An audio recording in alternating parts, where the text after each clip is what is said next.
Okay, that was actually pretty uneventful. So the only things I really have left to do involving that truck, besides pulling its motor that I do want, is that CV axle, that door handle, and see if I can recover one of those sway bar end links. I'm also really strongly thinking I want to drop that gas tank. It's only a year old. It's got a new fuel pump in it.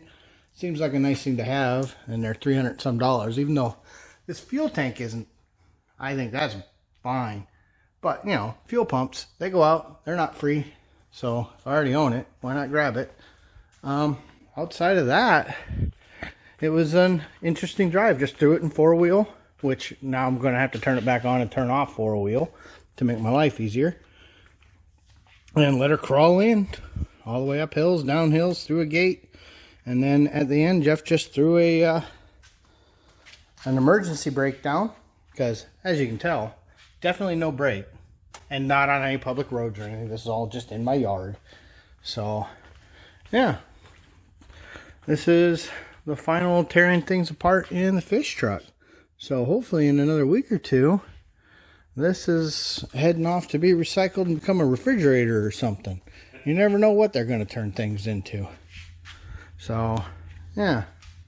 So, there's a part 1 on this fish truck. You always forget how difficult these are to change until it's time to do it. You get scratched up a little bit, but it works.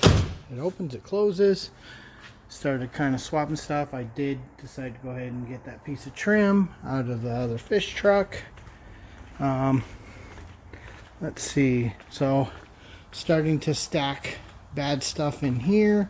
I'm going to throw some just miscellaneous things in here that we don't need. So, yeah, it's just pull more stuff out, leaving the battery hooked up for now. At this point, it would still start and drive, so the longer you can keep that ability, you know, the happier you are. So, this is where I'm at. I think it's time to put this truck up on stands up front, because I do want to harvest that other or that CV boot today. I think that's on my list.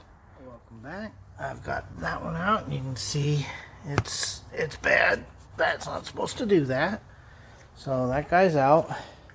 Now, normally you pop the shock, but anybody that doesn't know why we're not fixing this truck anymore, I mean, if you don't live in the Rust Belt, you don't really understand. So since I wasn't even going to try to fight those bolts, I just cut the sway bar end link. It wasn't any good. Also, that was wishful thinking I was going to harvest either of these. They're pretty bad, so I'll just buy one.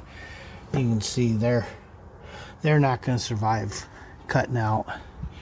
And you can see, you know, rust has just been brutal on this. And there's that brand new fuel tank with a brand new fuel filter or fuel pump.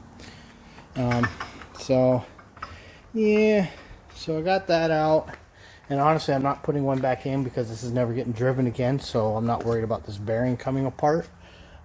Don't ever drive something like that without the axle in there. The clamping force between this face and the nut helps hold the bearing together, so you will have a catastrophic and probably not happy failure. So you can see I've still got the shot popped out on this one. I just did the 6 bolts on there, because that's one thing that's nice with these trucks, is you don't really have to hit any fluids or anything. There's enough room to pop that up out of the way as long as you pop that shock. And then notice, even though that one's drooped, and that was fine because I was cutting that, you really want it loaded. Having it flatter is going to make it easier to get that axle out. But yeah, they're not hard on these. It's really easy on that side. But yeah, these are pretty straightforward. And then I'll get it snug here, and then when it's down on the tire, I'll have the center cap out, and then I can finish tightening the bearing down. So you always want to torque that one. You don't really want to guess. Too tight, your bearing is under too much stress. Too loose, your bearing isn't under enough stress. You know, those things are a pain in the butt to change, so let's keep it whole as long as we can.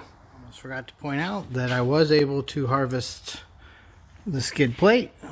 I had one on this truck. This truck didn't come with one. Might as well use it. I'm planning to drive it in the snow. Alright, we're getting ready to take her for a ride. The garden's coming to a close. We got started staining, but you know, rain is what it is, so we're not done with that yet. But no, the dogs are in the house. In fact, we might as well go open this gate. I'm gonna go open the gate, and then next time I turn you on, we'll be driving the fish truck. Alright, we are getting ready to go for a real test ride. Now, it hasn't been aligned, and obviously I'm going to order that sway bar end link. But, yeah, I think it'll drive a little better on the BF Goodrich tires. And actually, I think the first one, so I think about it, Goodrich on the fish or on the blue truck. And now we just wait because it's Sunday and I live on a highway, and this is the reality every week. So we'll wait for this car and then we will go. I'd love to go with nobody coming, but you don't get what you want every time. Okay, so those little exhaust leaks are definitely still there. You know, I didn't weld them up. I didn't do anything with them. They're pretty minor. And, yeah, I mean, obviously the alignment still needs done, but she's driving pretty good. You know, the guy behind me is going to be startled if it doesn't stop. So, okay, this is the first real stop in traffic here. I think we're going to go in the neighborhood here. So, blinker's working. Brake is slowing us down. We're kind of burnishing in the pads a little bit. Oh, she doesn't have quite as much stop as we'd hope, but we're gonna do some adjusting on the rears. So it's part of why I'm going on this little ride, is to do a little of that. So, all right, it's driving. No lights yet. All right, well, it's just too busy to get a good proper test drive in where you can do some unpredictable things without freaking people out. But yeah, it ran, it drove. You know, those exhaust leaks or something I'm probably gonna wind up addressing. But yeah, we have a fish truck. It works. It definitely does need an alignment, and obviously those pads need to burnish back in flat. If you recall, somebody had pad slapped them on bad rotors, so if we're patient, they'll clean right up. Not a biggie. Just didn't feel like honestly, it wasn't even a cost, so I just didn't feel like doing it. So I will order that sway bar. I will look into getting an alignment this week, or the week after. I mean, you know, it's not a giant hurry yet, but yeah, as far as that goes, I think we have a fish house. I think this fish truck's going to work out pretty good. I'm going to try to get the brush guard off the other truck. We'll see. We'll see how that works. That's not a given with the condition of that. So yeah, that is going to be the end of today's fish truck video.